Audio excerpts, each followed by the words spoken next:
Hello students, hope all of you are thorough with the previous concepts what I have taught in the earlier video, that is about main blood vessels in the body followed by hepatic portal vein, pulse and the blood pressure. So with that video we complete with the blood.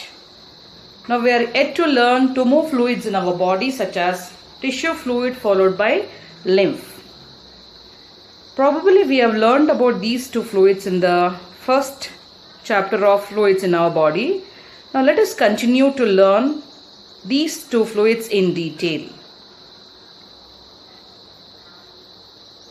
As we know that when the blood enters into the capillaries, the blood comprises RBCs, WBCs,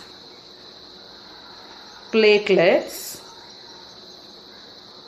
along with the plasma, which comprises certain proteins, salts, water and so on. So as the blood passes through the capillaries, some substances from the blood starts leaking out of the capillaries. So what are the substances which leak out of the capillaries? WBCs along with the plasma leaks out of the capillaries, whereas RBCs and platelets do not leak out of the capillaries. So as this WBCs along with the plasma leaks out of the capillaries, these components of blood start collecting around the cells of the organ. So you can say that this particular fluid will start bathing the cells of the organ. So this fluid, which is occupying the space in between the cells of the tissue or the cells of the organ, we name it as a tissue fluid, or it can also be named as intercellular fluid, or also known as extracellular fluid. Yes, so as the blood passes through the capillaries, certain components from the blood leak out of the capillaries such as WBCs and plasma, and these components start occupying the spaces in between the cells of the organ, and what do we name it as a tissue fluid or intercellular fluid or extracellular fluid. So what are the functions of this intercellular fluid or a extracellular fluid? See, these are the places where the blood cannot reach to carry out its function to provide oxygen to the cells or remove carbon dioxide from the cells or to provide nutrients to the cells. In such cases, when the plasma leaks out of the capillaries, the plasma contains the essential nutrients. So the nutrients which are found in the tissue fluid is provided to the cells. So thus the cells receive the nutrients which is required for their metabolic activities. In the same way, oxygen which is found in the intercellular fluid or in a tissue fluid enters into the cells so that the cells can undergo cellular respiration, and after the cellular respiration they release the carbon dioxide. So thus you can say that what are the functions of tissue fluid? The tissue fluid provides oxygen to the cells where the blood cannot reach, and it also removes the carbon dioxide from the cells. Along with that, it provides the nutrients to the cells such as glucose, amino acids, and also removes the metabolic waste from the cells. So thus this tissue fluid takes up the function of a blood where the blood cannot reach. So once the function is performed, this tissue fluid is reabsorbed back into the capillaries. So most of the tissue fluid is reabsorbed into the capillaries, but the remaining tissue fluid, now it enters into one more type of system. What do we call it? As a lymphatic system. So here we find a number of capillaries or a capillary like structures which are arising from the intercellular spaces, and these are nothing but the lymphatic structures, or you can call it as a lymphatic capillaries which drain out the tissue fluid from this intercellular spaces. I repeat, I said that most of the tissue fluid which is found in between the cells is reabsorbed into the capillaries, whereas the other portion of the tissue fluid now starts entering into one more system known as a lymphatic system. It enters into the capillaries or a lymphatic capillaries. So thus you can say that the tissue fluid starts entering into the lymphatic capillaries, and from these lymphatic capillaries or the tiny structures, we have a large structures which are arising, and these large structures are nothing but the lymphatic ducts. What do we call it? As a lymphatic ducts. And now in this lymphatic ducts, now we call that fluid as a lymph. So we name that fluid as a lymph, which actually comprises the WBCs along with the plasma. So thus the lymph enters into the lymphatic duct, which carries a number of functions in our body. So what are the components of lymph? So lymph comprises two parts. So lymph has a cellular part followed by non-cellular part, and the lymph which has a cellular part comprises WBCs. It comprises only WBCs. The non-cellular part comprises plasma, which has certain proteins, which has some major portion of water, followed by certain carbohydrates, enzymes, etc. So thus you can say that lymph which enters into the lymphatic duct comprises two parts known as a cellular and non-cellular part. The cellular part comprises only the WBCs.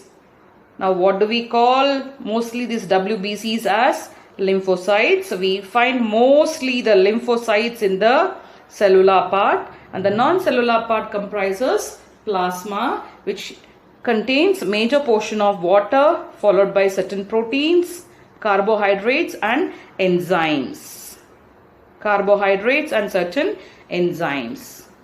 Yes children, now let us learn about the lymphatic system. So as the lymph enters into the lymphatic system from this tissue fluid, now the lymphatic ducts, or you can say the lymphatic vessels, can be compared to the veins. So just like the veins, the lymphatic vessels also have a three layers, that is outer connective tissue, middle muscular layer and inner endothelium. And similar to the vein, even the lymphatic vessels have a pocket-shaped valves inside them. They have a pocket-shaped valves inside them, which are, the pockets are facing in the direction of the heart. So thus you can say that the lymphatic duct can be compared to the vein comprising all the three layers and enclosing the pocket-shaped valves. And children, and this lymphatic duct, which has a lymph inside it, cannot move all by itself. So lymph in the lymphatic vessels or in a lymphatic duct cannot move all by itself. It can only move with the help of the muscles which are surrounding the lymphatic vessels. That is the reason. So when the muscles which are surrounding the lymphatic vessels undergo contraction followed by relaxation, that enables the lymph in the lymphatic duct to move.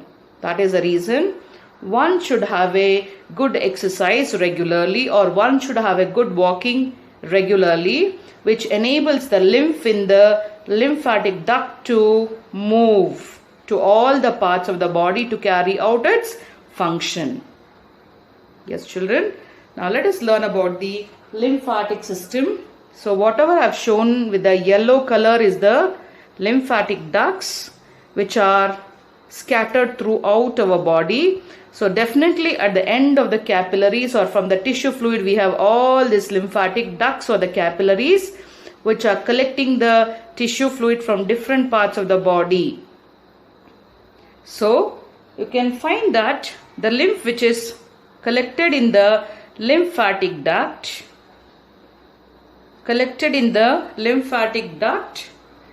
enters into certain areas. If you look at this, there are oval shaped structures, and these oval shaped structures are nothing but, we name those structures as lymphatic nodes. What do we name them as? Lymphatic nodes. So we have a number of lymphatic nodes in our body. So you can find 2 lymphatic nodes in the neck region, 2 in the armpits, 2 in the groins. So what is the role of a lymphatic nodes? As the lymph flows through the lymphatic duct, it enters into the nodes. So nodes are the structures where you have a number of WBCs inside the nodes, in the lymphatic nodes, and whenever you have a number of germs. So if there is a damage in your tissue, and if it happens that the tissue fluid has a number of germs, so along with the tissue fluid, the germs make their way into the lymphatic capillaries followed by lymphatic ducts. So when the germs are found in the lymph, and these germs, they come in contact with the lymphatic nodes, and the lymphatic nodes acts as a barriers, or you can say that in the lymphatic nodes we have a number of WBCs which actually attack the germs, so that the germs do not make their way into the other parts of the body. Or you can say that the lymphatic nodes tend to localize the infection.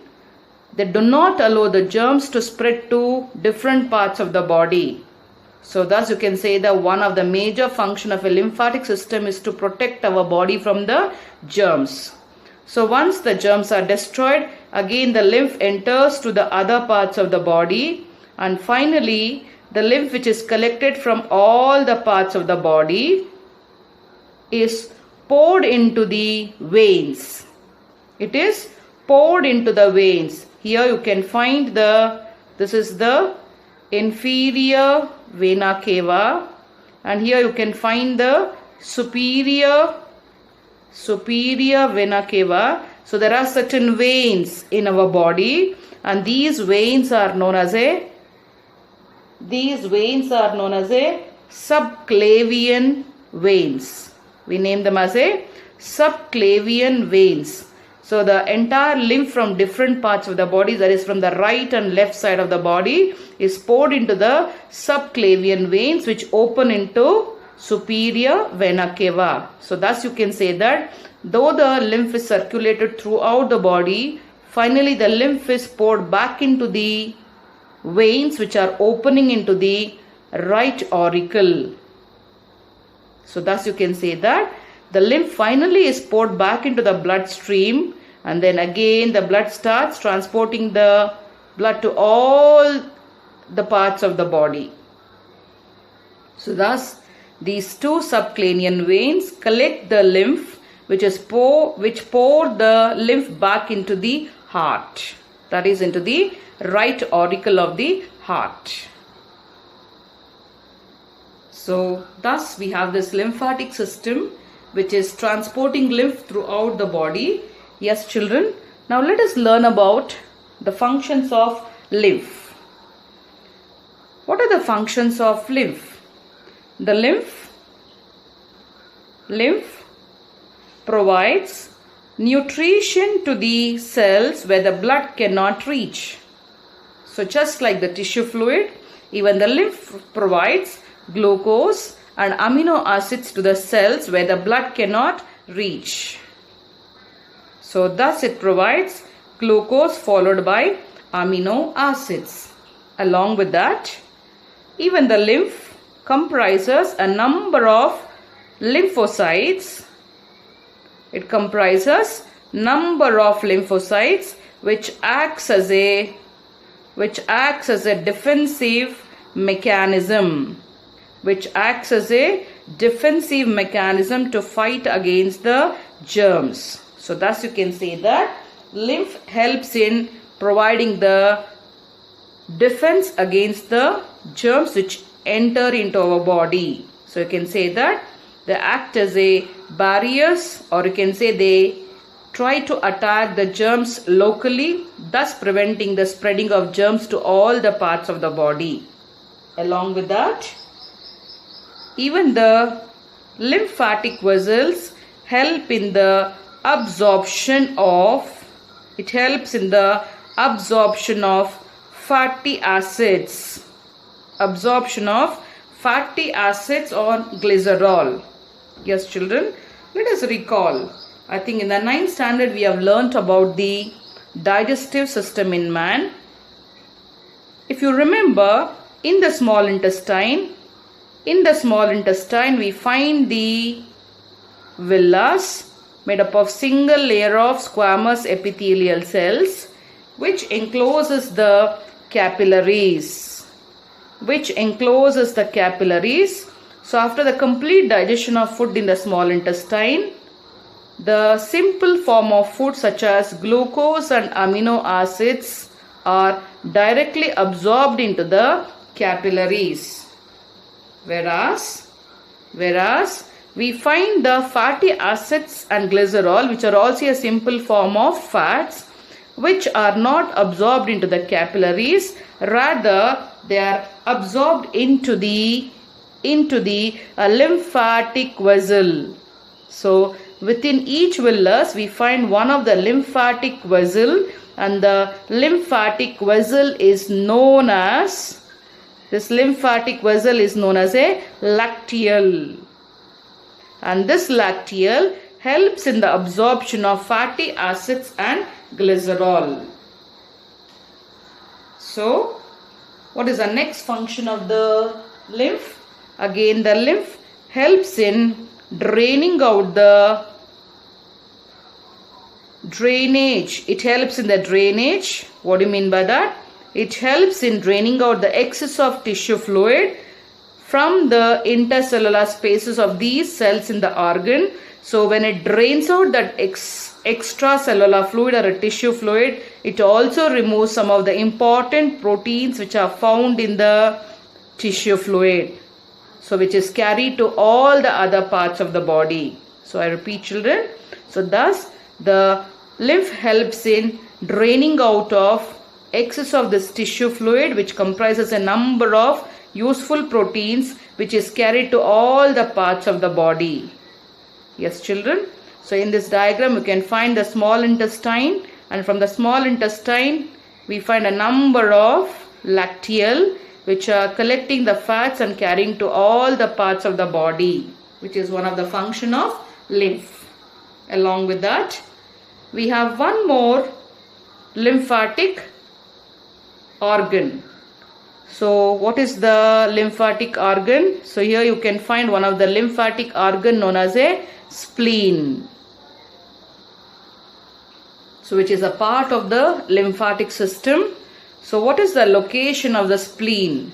So we find the spleen behind the stomach. We find it behind the stomach and above the left kidney. So where do we find the spleen? We find the spleen we find the spleen behind the stomach, and above the left kidney. Above the left kidney we find this spleen, which is one of the lymphatic organ. So what is the location of spleen? So spleen is found behind the stomach and above the left kidney. So what is the size of the spleen? The spleen is as big as a clenched fist. So what is the size of the spleen? The size of a spleen is as big as a clenched fist, what I am showing you in this video. So this is the size of the spleen. So what are the functions of the spleen? So a spleen also has a number of functions. So what are the functions of the spleen? Spleen acts as a blood reservoir. So what are the functions of the spleen? The spleen acts as a blood reservoir. So as the name indicates, what is the meaning of a blood reservoir? So whenever there is a shortage of blood in our body. So what are the situations when we have a shortage of blood in our body? Suppose a person is suffering from a carbon monoxide poisoning that we have learned in the first part of the lesson, or if he has a hemorrhage due to which he has a severe loss of blood, or if he has a physical and emotional stress, in such situation the spleen acts as a blood reservoir which releases blood into the circulatory system. Along with that, even the spleen helps in the production of lymphocytes. It helps in the production of lymphocytes, which are the WBCs, which fight against the germs by producing antibodies. Along with that, the spleen helps in the destruction of old and worn out RBCs along with the liver. And it also helps in the production of RBCs. It helps in the production of RBCs in case of a embryo. Yes, children, if you remember, what is a embryo? Embryo is a unborn baby. So what is the role of a spleen? Spleen helps in the production of RBCs in the embryo. So let us recall once again the functions of spleen. So spleen acts as a blood reservoir, that is, it helps in releasing the blood whenever there is a emergency in a person's body, such as during the carbon monoxide poisoning, or whenever there is a hemorrhage due to which he has a severe loss of blood, or during physical or emotional stress. Along with that, it helps in fighting against the germs by producing the lymphocytes. It also helps in the destruction of old and worn out RBCs along with the liver. It also helps in the production of RBCs in case of an unborn baby, that is embryo. Then along with the spleen, again we have two more lymphatic structures or a lymphatic organ. So what do we call it as a tonsils? So even the tonsils help in attacking the germs. So what is the location of a tonsils? Tonsils are found on the sides of the neck. Yes, children, what is the location of a tonsils? The tonsils are located on the sides of the neck. So with this, we complete with the two more fluids in our bodies, such as tissue fluid and lymphatic system. Yes, children, by this we have completed about the second part of the circulatory system. So let us start with the next chapter in the next video.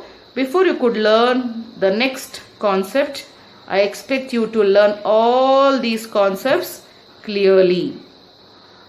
So once you learn several times, it becomes easier. Especially you have to learn about the functions of lymph, functions of spleen, which is mostly expected in the board exam. So go through this concept in the photocopy what we have given to you. Yes children, be at home. Take care. Thank you.